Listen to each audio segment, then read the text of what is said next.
ನಮಸ್ಕಾರ. ಕನ್ನಡದ ಕಲಾಕ್ಷೇತ್ರದಲ್ಲಿ ಅವಿಸ್ಮರಣೀಯವಾದಂಥ ಒಂದು ಛಾಪನ್ನು ಮೂಡಿಸಿದಂಥ ಸದಾನಂದ ಸುವರ್ಣರ ಸ್ಮರಣೆ ಈ ಸುವರ್ಣ ಸ್ಮರಣೆ ಕಾರ್ಯಕ್ರಮ. ಅನೇಕರು ಅವರ ಕಲಾ ಜೀವನದಿಂದ ಪ್ರೇರಣೆಗೊಂಡಿದ್ದಾರೆ, ಸ್ಫೂರ್ತಿ ಪಡೆದಿದ್ದಾರೆ. ಅದರಲ್ಲಿ ನಾನು ಒಬ್ಬ. ನನ್ನ ಸಿನಿಮಾ ಯಾನದಲ್ಲಿ ಮೊದಲ ಫೌಂಡೇಶನ್ ಅಡಿಪಾಯ ಹಾಕಿದ್ದೆ ಸದಾನಂದ ಸುವರ್ಣರು. ಅಂಥ ಒಂದು ಸದಾನಂದ ಸುವರ್ಣರ ಸ್ಮರಣೆಯ ಕಾರ್ಯಕ್ರಮಕ್ಕೆ ನಾನು ವಿಡಿಯೋ ಮೂಲಕ ನಿಮ್ಮ ಹತ್ರ ಸಂವಾದಿಸೋದಕ್ಕೆ ನನಗೆ ಭಾಳ ಖೇದ ಅನ್ನಿಸ್ತಾ ಇದೆ. ಅದೊಂದು ಅಕ್ಷಮ್ಯ ಅನ್ನೋದು ನನಗೆ ಗೊತ್ತು. ಆದರೆ ಇದು ಅನಿವಾರ್ಯ ಆಗಿದೆ. ಯಾಕಂತಂದರೆ ಈಗ ನಾನು ಹೋಗ್ತಿರೋದು ಕೂಡ, ನಾನು ಹಾಜರಾಗಿರೋದಕ್ಕೂ ಕೂಡ ಸದಾನಂದ ಸುವರ್ಣರೇ ಕಾರಣ. ಅವರು ನಿರ್ಮಿಸಿ ನಾನು ನಿರ್ದೇಶಿಸಿದ ಘಟಶ್ರಾದ್ದ ಸಿನಿಮಾ ನಾಳೆ ವೆನಿಸ್ನಲ್ಲಿ ಪ್ರದರ್ಶನಗೊಳ್ತಾ ಇದೆ. ಹಾಗಾಗಿ ಅದನ್ನು ಪ್ರೆಸೆಂಟ್ ಮಾಡೋದಕ್ಕಾಗಿ ನಾನು ವೆನಿಸಿಗೆ ಹೋಗ್ತಾ ಇದ್ದೀನಿ. ಹಾಗಾಗಿ ಈ ಕಾರ್ಯಕ್ರಮ ಬರಲಿಕ್ಕಾಗಿಲ್ಲ, ಎಲ್ಲ ಕ್ಷಮೆ ಇರಲಿ. ಸದಾನಂದ ಸುವರ್ಣರು ಬಹಳ ರೀತಿಯಲ್ಲಿ ನನಗೆ ಸ್ಮರಣೀಯರು ಮತ್ತು ಅವರಿಂದ ಕಲಿತದ್ದು ಬಹಳ ಇದೆ ನನಗೆ ನನ್ನ ಜೀವನದಲ್ಲಿ. ವ್ಯಕ್ತಿಯಾಗಿ, ನಿರ್ದೇಶಕರಾಗಿ, ಕಲೆಯ ಪ್ರೋತ್ಸಾಹಕರಾಗಿ ಅವರು ನನಗೆ ಬಹಳ ಸಹಾಯ ಮಾಡಿದ್ದಾರೆ. ಒಂದು ಥರದಲ್ಲಿ ಯಾವುದು ಐಡಿಯಲ್ ಅಂತ ಹೇಳ್ತೀವೋ ಅದಾಗ ನನಗೆ ಕಾಣಿಸಿದ್ದಾರೆ. ನನ್ನ ಮತ್ತು ಸದಾನಂದ ಸುವರ್ಣರ ಸ್ನೇಹ ಅಲ್ಲಿದ್ದು ಕೂಡ ಭಾಳ ಒಂದು ಆಕಸ್ಮಿಕ, ನಿಜವಾದ ರೀತಿಯಲ್ಲಿ ಆಕಸ್ಮಿಕವೇ. 1975 ಸುಮಾರಿಗೆ ನಾನು ಆ ವರ್ಷ ಡಿಸೆಂಬರ್ನಲ್ಲಿ ಪುಣೆಯ ಫಿಲ್ಮ್ ಆ್ಯಂಡ್ ಟೆಲಿವಿಷನ್ ಇನ್ಸ್ಟಿಟ್ಯೂಟ್ನಲ್ಲಿ ಪರೀಕ್ಷೆ ಬರೆದೆ. ಆ ಪರೀಕ್ಷೆಗೆ ಒಂದು ಚಿತ್ರಕಥೆ ಕೊಡಬೇಕಾಗಿತ್ತು. ನಾನು ಸಬ್ಮಿಟ್ ಮಾಡಿದ ಚಿತ್ರಕಥೆ ಘಟಶ್ರಾದ್ದ. ಅದು ಯಾಕೋ ಗೊತ್ತಿಲ್ಲ, ಕಾರಣ ಗೊತ್ತಿಲ್ಲ. ಆ ಚಿತ್ರಕಥೆ ಚೆನ್ನಾಗಿಲ್ಲ ಅಂತ ಪರೀಕ್ಷಕರಾದಂಥ ಗಿರೀಶ್ ಕಾರ್ನಾಡರು ಹಾಗೂ ನಬೇಂದ್ರ ಘೋಷ್ ಅವರು ಅದನ್ನು ರಿಜೆಕ್ಟ್ ಮಾಡಿದರು. ನಾನು ಬೇರೆ ಸ್ಕ್ರಿಪ್ಟ್ ಕೊಡೋಕ್ಕೆ ಸಿದ್ಧನೇ ಇರಲಿಲ್ಲ. ಹಾಗಾಗಿ ನಾನು ಹಾಗೆ ಹೊರಗೆ ಬಂದೆ. ಅದಾಗಿ 5 ದಿವಸಕ್ಕೆ ಬೊಂಬೈನಲ್ಲಿ ಅಂತಾರಾಷ್ಟ್ರೀಯ ಚಲನಚಿತ್ರೋತ್ಸವ ಶುರುವಾಗೋದಿತ್ತು. ನಾವೆಲ್ಲ ಅಲ್ಲಿ ಹೋಗಿ, ಇಡೀ ನಮ್ಮ ತಂಡದ ಎಲ್ಲ ಸಹಪಾಠಿಗಳು ಕೂಡ ಅಲ್ಲಿ ಹೋಗಿ ಸಿನಿಮಾ ನೋಡೋದಕ್ಕೆ ಶುರು ಮಾಡೋದು. ಪ್ರಾಯಶಃ ಆಗೆಲ್ಲ 15 ದಿವಸದ ಚಿತ್ರೋತ್ಸವ. 6-7 ದಿವಸ ಆದಮೇಲೆ ಸಂತೋಷ್ ಕುಮಾರ್ ಗುಲ್ವಾಡಿಯವರು ಭೇಟಿಯಾಗಿ, ನಿಮ್ಮೊಬ್ಬರು ನಾವು ಮೀಟ್ ಮಾಡೋದು ಬೇಕು ಅಂತಿದ್ದಾರೆ, ಬನ್ನಿ ಮೀಟ್ ಮಾಡಿಸ್ತೀನಿ ಅಂತ. ಅವರೇ ಸದಾನಂದ ಸುವರ್ಣ. ಉದ್ದೇಶ ಏನು ಅಂತ ಕೇಳಿದಾಗ ಅವ್ರು ಹೇಳಿದರು, ನಾನೊಂದು ಸಿನಿಮಾ ಮಾಡೋದು ಕೊಟ್ಟಿದ್ದೀನಿ ಕನ್ನಡದಲ್ಲಿ, ಗುಡ್ಡದ ಭೂತ ಅಂತ. ಅವರೇ ಬರೆದ ಚಿತ್ರಕಥೆ, ಅವರೇ ಅವರದ ನಾಟಕವನ್ನೇ ಆಧರಿಸಿ ಅವರೇ ಬರೆದಂಥ ಚಿತ್ರಕಥೆ ಇದು. ಅದಕ್ಕೆ ಛಾಯಾಗ್ರಾಹಕರಾಗಿ ಖ್ಯಾತ ಛಾಯಾಚಿತ್ರಗಾರ ಎಸ್ ರಾಮಚಂದ್ರ ಅವ್ರನ್ನ ಆರಿಸ್ಕೊಂಡಿದ್ರು. ಅವ್ರು ಹೇಳಿದಂಥ ನನಗೊಬ್ಬ ಸಹ ನಿರ್ದೇಶಕ ಬೇಕು ಅಂತಂದಾಗ ಅವ್ರು ಹೇಳಿದರು, ಗಿರೀಶ್ ಕಾಸರಳ್ಳಿಯವರು ಕೇಳಿ. ಯಾಕೆಂತಂದರೆ ಆವಾಗಲೇ ನಾನು ಚೋಮಂದುಡಿ ಹಾಗೂ ಗ್ರಹಣಕ್ಕೆ ಕೆಲಸ ಮಾಡಿದ್ದೆ. ನನ್ನ ಕೆಲಸವನ್ನು ಮೆಚ್ಚಿದವರು ಸದಾನಂದ ಸುವರ್ಣರು ರೆಕಮೆಂಡ್ ಮಾಡಿದರು. ಸದಾನಂದ ಸುವರ್ಣರು ಕೇಳಿದರು, ಮಾಡೋಣ ಒಂದು ಸಿನಿಮಾ ಸಹ ನಿರ್ದೇಶಕರಾಗಿ ಬರ್ತೀರಾ ಅಂತ. ನಾನು ಹೇಳಿದೆ, ಈಗಾಗಲೇ 3 ಸಿನಿಮಾ ಸಹ ನಿರ್ದೇಶಕನಾಗಿ ಕೆಲಸ ಮಾಡಿದ್ದೇನೆ, ನನಗಿನ್ನು ಸಹ ನಿರ್ದೇಶಕನಾಗಿ ಕೆಲಸ ಮಾಡುವ ಆಸೆ ಇಲ್ಲ.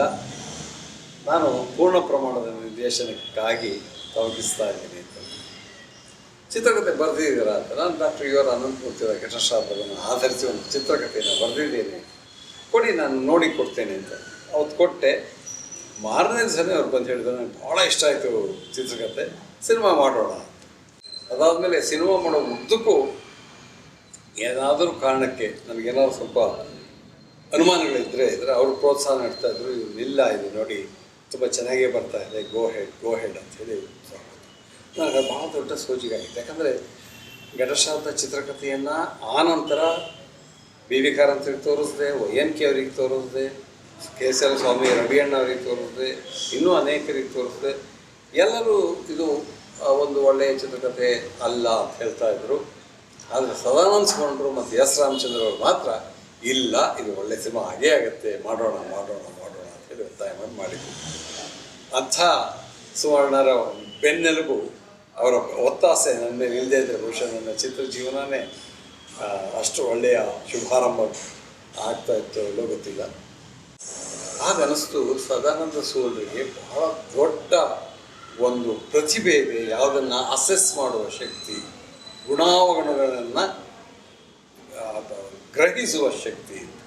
ಅವತ್ತಿಂದ ನಾನು ಸುವರ್ಣರನ್ನ ಎಷ್ಟು ಮಟ್ಟಿಗೆ ನೆಚ್ಕೊಂಡೆ ಅಂತ ಅಂದರೆ, ನಾನು ಯಾವುದೇ ಚಿತ್ರಕಥೆ ಬರೆದ್ರು ಒಂದು ಸಲ ಅವರಿಗೆ ಕತೆ ಹೇಳಿ ಅವರಿಂದ ಪ್ರತಿಕ್ರಿಯೆ ಪಡೆದ ಮೇಲೆ ನಾನು ಮುಂದುವರಿತಾ ಇದ್ದೆ. ಯಾಕಂತಂದರೆ ಒಂದು ವಿಷಯ ನೀವು ಹೇಳಲೇಬೇಕು, ಸದಾನಂದ ಸುವರ್ಣರಿಗೆ ಯಾವತ್ತೂ ಮೆಚ್ಚಿಸೋದಕ್ಕೆ ಮಾತುಗಳನ್ನ ಆಡ್ತಾನೆ ಇರಲಿಲ್ಲ. ಹೃದಯದಿಂದ ಬಂದ ಮಾತುಗಳನ್ನು ಯಾವುದೇ ಬಿಡೆ ಇಲ್ಲದೆ, ಯಾವುದೇ ಹಿಂಜರಿಕೆ ಇಲ್ಲದೆ ಹೇಳ್ಬಿಡ್ತಾರೆ. ಎಷ್ಟು ಮಟ್ಟಿಗೆ ಅಂದರೆ, ನೋಡಿ ಇದು ಇಷ್ಟ ಆಗಲಿಲ್ಲ ನನಗೆ, ಇದು ಇಷ್ಟ ಆಗಿದೆ, ಇದಾಗತ್ತೆ ಅಂತೇಳಿ. ಹಾಗಾಗಿ ಅವರ ಪ್ರತಿಕ್ರಿಯೆಗಳು ನನಗೆ ಯಾವತ್ತೂ ಮುಖ್ಯವಾಗ್ತಾ ಇತ್ತು. ಒಂದು ವೇಳೆ ಹೇಳೋದಕ್ಕೆ ಸಾಧ್ಯವಾಗ್ತದೆ ಅವರು ಸುಮ್ಮನಾಗ್ತಾರೆ. ಅವರು ಸುಮ್ಮನಾಗುವ ಆ ಪ್ರಕ್ರಿಯೆಯಲ್ಲಿ ನಮಗೆ ಅನೇಕ ಅಂಶಗಳು ಅರ್ಥವಾಗ್ತಾಯಿತ್ತು. ಅವರು ಅಂದರೆ ಮೌನದ ಮೂಲಕನೇ ಅನೇಕ ಅಂಶಗಳನ್ನು ಹೇಳ್ತಾ ಇದ್ರು ಅಂತ ನನಗೆ ಅವರು ಅನಿಸೋದು. ಏನೇ ಇದಾದರೂ ಕೂಡ ಹಂಚ್ಕೋತಾ ಇದ್ದ ಮೊದಲ ವ್ಯಕ್ತಿ ಸದಾನಂದ ಸುವರ್ಣ. ಸೊ ಆ ರೀತಿಯ ಒಂದು ಗುಣಗ್ರಹಣ ಶಕ್ತಿ ಅವರಲ್ಲಿತ್ತು. ನನಗೆ ಆನಂತರ ಸದಾನಂದ ಸುವರ್ಣರ ಉಳಿದ ಮುಖಗಳ ಪರಿಚಯ ಆಯಿತು. ಅದ್ಯಾವುದು ಅಂತಂದರೆ ಸಣ್ಣ ಕಥಾಲೇಖಕರಾಗಿ, ಎಲ್ಲದಕ್ಕಿಂತ ಮುಖ್ಯವಾಗಿ ನಾಟಕ ನಿರ್ದೇಶಕರಾಗಿ. ಅವರು ಅನೇಕ ನಾಟಕಗಳನ್ನು ನಾನು ನೋಡಿದ್ದೇನೆ. ಇವತ್ತು ನಾವು ಸುವರ್ಣರು ಅಂತ ಹೇಳಿದ್ರೆ ಅವರ ಸಿನಿಮಾವನ್ನು ನಾವು ಸ್ಮರಿಸ್ಕೊತಾ ಇದ್ದೀವಿ. ನಾನು ಈ ಮೂಲಕ ಅದನ್ನು ನಿಜವಾಗಿಯೂ ನಾವು ಸ್ಮರಿಸ್ಕೊಳ್ಬೇಕಾಗಿದ್ದು ಅವರ ನಾಟಕಗಳನ್ನು. ಅವರ ಪ್ರಾಯಶಃ 7-8 ನಾಟಕಗಳನ್ನು ನಾನು ನೋಡಿದ್ದೀನಿ. ಆ ಎಲ್ಲ ನಾಟಕಗಳನ್ನು ನಾನು ಕಂಡದ್ದು ಏನು ಅಂತಂದರೆ, ತಾನು ಏನನ್ನು ಹೇಳೋಕ್ಕಿದೆಯೋ ಅದನ್ನು ಯಾವುದೇ ಗೊಂದಲ ಇಲ್ಲದೆ, ಯಾವುದೇ ಅನುಮಾನಗಳಿಲ್ಲದೆ ನೇರವಾಗಿ ಸ್ಪಷ್ಟವಾಗಿ ಹೇಳ್ತಾ ಇದ್ದ ಗುಣ ಸುವರ್ಣರ ನಿಜ ಜೀವನದಲ್ಲಿ ಏನಿತ್ತೋ ಅದೇ ಅವರ ಸಿನಿಮಾಗಳಲ್ಲೂ ಇತ್ತು, ನಾಟಕಗಳಲ್ಲೂ ಇತ್ತು, ಅವರ ಕಥೆಗಳಲ್ಲೂ ಇತ್ತು. ಆದರ್ಶ ಇನ್ಸ್ಟಿಟ್ಯೂಟ್ನಲ್ಲಿ ಫಿಲ್ಮ್ ಪ್ರಿನ್ಸಿಪಲ್ ಆಗಿ ಕೆಲಸ ಮಾಡ್ತಾಯಿದ್ದೆ. ಏನೋ ಕಾರಣ ಬಂದು ನಾನು ಹೊರಬರಬೇಕಾಗಿ ಬಂತು. ರಿಸೈನ್ ಮಾಡಿ ಹೊರಗೆ ಬಂದೆ. ತುಂಬ ಡಿಪ್ರೆಷನ್ಲಿದ್ದೆ. ಆವಾಗ ಸುವರ್ಣ ಹೇಳಿದರು, ಮುಂಬೈಗೆ ಬನ್ನಿ, ಒಟ್ಟಿಗಿರೋಣ ಒಂದಷ್ಟು ದಿವಸ ಅಂತ. ನಾನು ಆವಾಗ ಅವ್ರ ಜೊತೆಲೇ ಇದ್ದು. ಆಗ ಒಂದು ಸಣ್ಣ ಘಟನೆ ನಡೀತು. ಆಗ NFDC ಒಬ್ಬರು ಅಧಿಕಾರಿ ಸುವರ್ಣರನ್ನ ಒಬ್ಬರು ಏನಂತಾರೆ ನಿರ್ವಾಹಕರಾಗಿ ಕಳಿಸ್ತಾ ಇದ್ರು. ಯಾಕೆ ಹಾಗೆ ಕೇಳಿದಾಗ ಅವ್ರಿಗೆ ಒಂದು ಮಾತು ಹೇಳಿದ್ರು. ನನಗೆ ಆ ಅಧಿಕಾರಿ ಪರಿಚಯ ಇತ್ತು. ನಾನು ಸುವರ್ಣರನ್ನ 100ಕ್ಕೆ 100 ನಂಬುತ್ತೇನೆ, ಹಾಗಾಗಿ ಸುವರ್ಣರನ್ನು ಕಳಿಸ್ತೇನೆ, ಉಳಿದನ್ನು ಕಳಿಸಲ್ಲ. ಅವರೇ ಒಂದು ದಿವಸ ಹೇಳಿ ಕಳಿಸಿ ಬಂದಾಗ ಅವ್ರು ಕೇಳಿದ್ರು, ಏನು ಮಾಡ್ತಾಯಿದ್ರು ಅಂತ. ನನಗೆ ಹೇಗೆ ಏನೋ ಕೆಲಸನೂ ಬಿಟ್ಟಿದ್ದೀನಿ. ಆವಾಗ ನೀನೊಂದು ಚಿತ್ರಕಥೆ ಬರ್ತಿದ್ದಂತೆಲ್ಲ ಕೊಡು ಅಂತ. ನಾನು ಆಗ ಬರೆದಿದ್ದ ಚಿತ್ರಕಥೆಗೆ ತಬರನ ಕಥೆ, ಅದನ್ನು ಸುವರ್ಣರ ಜೊತೆ ಡಿಸ್ಕಸ್ ಮಾಡೋಕ್ಕೆ ಹೋಗಿದ್ದೆ. ನನಗೆ ಸ್ಯಾಂಕ್ಷನೇ ಆಯಿತು, ಸಿನಿಮಾನೇ ಮಾಡಿಬಿಟ್ಟೆ. ಆನಂತರ ನಮ್ಮ 3-4 ಸಿನಿಮಾಗಳ ಫೈನಾನ್ಷಿಯಲ್ ಮ್ಯಾನೇಜ್ಮೆಂಟ್ ಎಲ್ಲ ಸುವರ್ಣರ ನೋಡ್ಕೊತಾ ಇದ್ದೆ. ಯಾಕೆ ಅನ್ನೋದಕ್ಕೂ ಒಂದು ಕಾರಣ ಇದೆ. ನಾನು ನೋಡಿದ ಒಂದು ಅಂಶ ಏನು ಅಂತಂದ್ರೆ, ಸುವರ್ಣರಲ್ಲಿ ಭಾಳ ಅಚ್ಚುಕಟ್ಟುತ್ತಾರೆ. ಯಾವುದೇ ರೀತಿಯ ದುಂದು ಅವರಲ್ಲಿ ನಾವು ನೋಡ್ತಿರ್ಲಿಲ್ಲ. ನಾವು ಹಾಕುವ ಪ್ರತಿ ದುಡ್ಡು ಆ ಕೃತಿಗೆ ಹೋಗಬೇಕು. ಊಟ ತಿಂಡಿ ಮಾಡಿಯೋ, ಮಜಾ ಮಾಡಿಯೋ, ಅಥವಾ ಏನೋ ಒಂಥರ ವೈಭವದ ಜೀವನ ಮಾಡಿಯೋ ದುಡ್ಡು ಮಾಡೋದಿಲ್ಲ. ಆ ಒಂದು ಆಸ್ಟಿರಿಟಿ ಏನಿದೆ, ಆ ಒಂದು ಹಿಡಿತ ಏನಿದೆ, ಅದು ನನಗೆ ಭಾಳ ಮೆಚ್ಚುಗೆ ಆಗಿತ್ತು. ಹಾಗಾಗಿ ಸುವರ್ಣರು ನನ್ನ 4 ಸಿನಿಮಾಗಳ ಜವಾಬ್ದಾರಿಯನ್ನು ಅವರಿಗೆ ಕೊಟ್ಟಿದ್ದೆ. ಅವರನ್ನು ಭಾಳ ಅಚ್ಚುಕಟ್ಟಾಗಿ ನಿರ್ವಹಿಸಿ ಇದು ಮಾಡಿಕೊಟ್ಟು. ಆಗ ಸಬ್ಸಿಡಿಯನ್ನು ಪ್ಲೆಜ್ ಮಾಡಿ ಸಾಲ ತೆಗೆಯುವ ಒಂದು ಸೌಲಭ್ಯ ಇತ್ತು ಬ್ಯಾಂಕಿನಿಂದ. ಅದ್ರೇನಾಯಿತು ಅಂತ, ಕನ್ನಡದ ಅನೇಕ ನಿರ್ಮಾಪಕರು ಅದನ್ನು ಮಿಸ್ಯೂಸ್ ಮಾಡಿದ್ರಿಂದ ಅನೇಕ ಬ್ಯಾಂಕ್ನವ್ರು ದುಡ್ಡು ಕೊಡೋಕೆ ಒಪ್ಪಿರಲಿಲ್ಲ. ಕೊಟ್ಟರು ಅವಾಗೆಲ್ಲ ಸಬ್ಸಿಡಿ ಇದ್ದಿದ್ದು 1 ಲಕ್ಷ ರೂಪಾಯಿ, 50,000 ಕೊಡ್ತೀನಿ, 70,000 ಕೊಡ್ತೀನಿ ಅಂತ ಹೇಳ್ತಾಯಿದ್ರು. ಹೊರತು ಪೂರ್ಣ ಅಮೌಂಟ್ ಕೊಡ್ತಿರ್ಲಿಲ್ಲ. ನಾವು ಆ ಮ್ಯಾನೇಜರ್ ಭೇಟಿ ಮಾಡಿದವರು ಹೇಳಿದರು, ಸಬ್ಸಿಡಿ 1 ಲಕ್ಷ ರೂಪಾಯಿ, ನಾನು 1 ಲಕ್ಷ ರೂಪಾಯಿಗೆ ದುಡ್ಡು ಅಡ್ವಾನ್ಸ್ ಮಾಡ್ತೀನಿ. ನನಗೆ ಆಶ್ಚರ್ಯ ಆಗೋಯಿತು. ಅಷ್ಟು ಅಮೌಂಟಿಗೆ ಅಡ್ವಾನ್ಸ್ ಮಾಡ್ತೀರಾ ಅಂತ ಹೇಳಿದಾಗ ಅವ್ರು ಹೇಳಿದರು, ನನಗೆ ಸದಾನಂದ ಸುವರ್ಣರ ಬಗ್ಗೆ ನಂಬಿಕೆ ಇದೆ, ಅವ್ರು ಖಂಡಿತ ನಾವು ಮೋಸ ಮಾಡುವುದಿಲ್ಲ ಅನ್ನೋ ನಂಬಿಕೆ ಇರೋದ್ರಿಂದಲೇ ನಾನು ಪೂರ್ಣ ದುಡ್ಡಿಗೂ ನಾನು ಗ್ಯಾರಂಟಿಯಾಗಿ ನಿಲ್ತೇನೆ. ಸುಧಾರಿಸುವ ಬಗ್ಗೆ ಅವರ ಒಡನಾಟದಲ್ಲಿ ಬಂದ ಯಾರನ್ನೇ ಹೇಳೋದು ಒಂದು ಮಾತೇನು ಅಂದರೆ, ಒಂದು ನೇರ ನಡೆನುಡಿಯ ವ್ಯಕ್ತಿ, ಯಾವುದೇ ಮೋಸ ಇಲ್ಲ, ಯಾವುದೇ ಲೆಕ್ಕಾಚಾರದ ಬದುಕಲ್ಲ. ಅದಕ್ಕೆ ಸರಿಯಾಗಿ ಅವರ ನಂಬಿಕೆಗೆ ಸರಿಯಾಗಿ ಪ್ರಾಯಶಃ ಕನ್ನಡ ಸಬ್ಸಿಡಿ ಇತಿಹಾಸದಲ್ಲೇ ಮೊದಲ ಬಾರಿಗೆ ಇರಬೇಕು. ಸಬ್ಸಿಡಿ ಬಂದು ಸಹ ಆ ಚೆಕ್ಕನ್ನು ತಗೊಂಡು ನನ್ನನ್ನು ಕರ್ಕೊಂಡು ನೇರವಾಗಿ ಅದೇ ಚೆಕ್ಕನ್ನು ಬ್ಯಾಂಕಿಗೆ ಕೊಟ್ಟ ಕೆಲವೇ ಅಥವಾ ಒಬ್ಬರೇ ನಿರ್ವಾಹಕರಿರಬೇಕು. ಅದು ಸಹ ಏನೋ ಕಷ್ಟದ ಮಾಡೋದು, ಅದಕ್ಕೆ ಅನೇಕ ಅವಾರ್ಡ್ಗಳೆಲ್ಲ ಬಂದು ಆಮೇಲೆ ಹೇಳಿದೆ ಒಂದು ಒಪ್ಪಂದ ಏನಾಗಿತ್ತು ಅಂತಂದರೆ, ಒಂದು ಸಿನಿಮಾ ಮಾಡೋದು, ಅದಕ್ಕೆ ಅವರು ನಿರ್ಮಾಪಕರು, ನಾನು ನಿರ್ದೇಶಕ, ಅದು ಘಟಶ್ರಾಪ. ಅದಾದ ಮೇಲೆ ಅವರೊಂದು ನಿರ್ಮಾಪಕ ನಿರ್ದೇಶಕರು ಇನ್ನೊಂದು ಸಿನಿಮಾ ಮಾಡ್ತಾರೆ, ನಾನು ಅವರಿಗೆ ಸಹ ನಿರ್ದೇಶಕನಾಗಿ ಕೆಲಸ ಮಾಡಬೇಕು. ಅದು ನಿಂತು ಹೋಗ್ಬಿಟ್ಟಿತ್ತು. ನಾನು ಅವ್ರಿಗೆ ಹೇಳ್ತಾನೆ ಇದ್ದೆ, ನೀವು ಯಾವ್ದಾದ್ರು ಒಂದು ಕತೆ ಕೊಡಿ, ಸಿನಿಮಾ ಮಾಡೋಣ, ನೀವೇ ಡೈರೆಕ್ಟ್ ಮಾಡಿ. ಹುಡುಗ ಶುರು ಮಾಡೋಣ. ಇಲ್ಲ, ಈಗ ಬೇಡ, ನನಗೆ ಯಾಕೋ ಬೇಡ ಅನಿಸ್ತಾ ಇದೆ ಘಟಶ್ರಾಪ ಮಾಡಿದ್ಮೇಲೆ ಅಂತ. ಕೊನೆಗೆ ತಬರ್ನ ಕತೆ ನಾವು ಮಾಡ್ತಾ ಇರುವಾಗ ತೇಜಸ್ವಿ ಕಥೆಗಳು ಪುಸ್ತಕ ಓದ್ತಾ ಇದ್ದಾಗ ಒಂದು ದಿವಸ ಹೇಳಿದರು, ಕುಬಿ ಮತ್ತು ಉಯ್ಯಾಲ ಅಂತ ಒಂದು ಕಥೆ ಇದೆ, ಅದು ನನಗೆ ಭಾಳ ಇಷ್ಟವಾಯಿತು, ನಾವು ಮಾಡೋಣ ಅಂತ. ಅಂದರೆ ಘಟಶ್ರಾದ್ದಾಗಿ 10 ವರ್ಷ ಆದಮೇಲೆ ಅವ್ರು ಸಿನಿಮಾ ಮಾಡೋಕ್ಕೆ ಕೊಟ್ಟರಲ್ಲ, ಆಗ ನಾನು ಅವರಿಗೆ ಸಹ ನಿರ್ದೇಶಕರಾಗಿ ಕೆಲಸ ಮಾಡಿದೆ, ಚಿತ್ರಕಥೆಯನ್ನು ಕೊಟ್ಟೆ. ಆ ಸಿನಿಮಾಕ್ಕೆ ಆಮೇಲೆ ಅನೇಕ ರೀತಿಯ ಪುರಸ್ಕಾರಗಳು, ಮನ್ನಣೆಗಳು, ಜನಪ್ರಿಯತೆ ಎಲ್ಲ ಸಿಗ್ತಾ ಇತ್ತು. ಆನಂತರ ಕೂಡ ಅವರಿಗೆ ಸಿನಿಮಾ ಇನ್ನಷ್ಟು ಮಾಡುವ ಇತ್ತು. ಒಂದು ದಿವಸ ಹೀಗೆ ಇದ್ದಾಗ ನಾನು ಛಾಯಾಗ್ರಾಹಕ ಭಾಸ್ಕರ್ ಕೂತ್ಕೊಂಡು ಕೇಳಿದೆ, ನಿಮ್ಮದು ಕನಸು ಉಳಿದೈತಲ್ಲ ಮಾಡೋಣ. ಹಾಗೆಲ್ಲ ದೂರದರ್ಶನದವರು 13 ಕಂತಿನ ಸಿನಿಮಾ ಮಾಡ್ತಾಯಿದ್ರು, ಧಾರಾವಾಹಿ ಮಾಡ್ತಾಯಿದ್ರು, ಕೊಡೋಣ. ಕೊನೆಗೆ ಕೊಟ್ಟು ಅದು ಧಾರಾವಾಹಿ ತುಂಬ ಅತ್ಯಂತ ಜನಪ್ರಿಯವಾದ ಒಂದು ಧಾರಾವಾಹಿಯನ್ನು ನಿರ್ದೇಶಿಸಿ ಕೊಟ್ಟು ಪ್ರಾಯಶಃ ನನ್ನ ಚಿತ್ರ ಯಾಂದರಿ ಭಾಳ ಖುಷಿ ಕೊಟ್ಟಂಥ ಒಂದು ಇದು ಗಿಡದ ಭೂತದ ಚಿತ್ರೀಕರಣ ಭಾಳ ಖುಷಿ. ವಿ ರಿಯಲಿ ಎಂಜಾಯ್ಡ್ ಇಟ್ ಅಂತ. ಇನ್ನೊಂದು ಘಟನೆ, ಗುಡ್ಡದ ಭೂತ ಮಾಡ್ತಾ ಇರುವಾಗ ಒಂದು ದಿವಸ ಅವರೇ ಮಾಡ್ತಾ ಕೂತಿದ್ರು. ಟ್ಯೂನ್ ಭಾಳ ಚೆನ್ನಾಗಿತ್ತು. ಅದು ಯಾವ ಟ್ಯೂನು ಅಂತ ಕೇಳ್ತಿದ್ದ, ಅವ್ರು ಹೇಳಿದ್ರು ಇದು ಪಾಡ್ದನ ಅಂಥೇಳಿ. ಅವರು ಅದೆಲ್ಲ ನಾನಿದ್ದೆ, ಛಾಯಾಗ್ರಾಹಕ ಭಾಸ್ಕರ್ ಅವರಿದ್ದರು, ಮಾತಾಡ್ತಾ ಹೇಳಿದರು, ಇದನ್ನು ನಾನು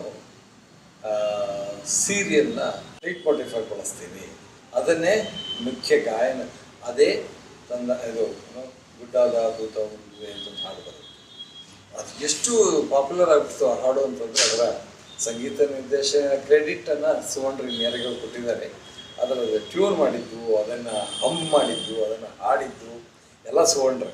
ಸಿನಿಮಾದಲ್ಲಿ ಗುಡ್ಡದ ಭೂತ ಸೀರಿಯಲ್ನಲ್ಲಿ ಇವತ್ತು ಬರುವ ಗಂಡಸರ ವಾಯ್ಸ್ ಅದು ಸುವರ್ಣರ ವಾಯ್ಸು, ಹೆಂಗಸು BR ಛಾಯಾ ಮಾಡಿದ್ದು. ಆದರೆ ಒಂದು ದೊಡ್ಡ ತನ ತೋರಿಸಿದ್ರಲ್ಲಿ ಅವರ ಹೆಸರನ್ನು ಹಾಕ್ಕೊಳ್ಳಿಲ್ಲ, ಅದರ ಸಂಗೀತದ ಟ್ಯೂನ್ ಮಾಡಿದ ಕ್ರೆಡಿಟನ್ನು ನಮಗೆ. ಅದು ಎಷ್ಟು ಜನಪ್ರಿಯ ಆಗಿತ್ತು ಅಂತಂದರೆ, ದಕ್ಷಿಣ ಕನ್ನಡ ಜಿಲ್ಲೆಯ ಸಂಬಂಧಪಟ್ಟ ಏನಾದರೂ ಹೇಳಬೇಕು ಅಂತಂದರೆ ಈ ಹಾಡನ್ನು ಬಳಸ್ತಾ ಇತ್ತು.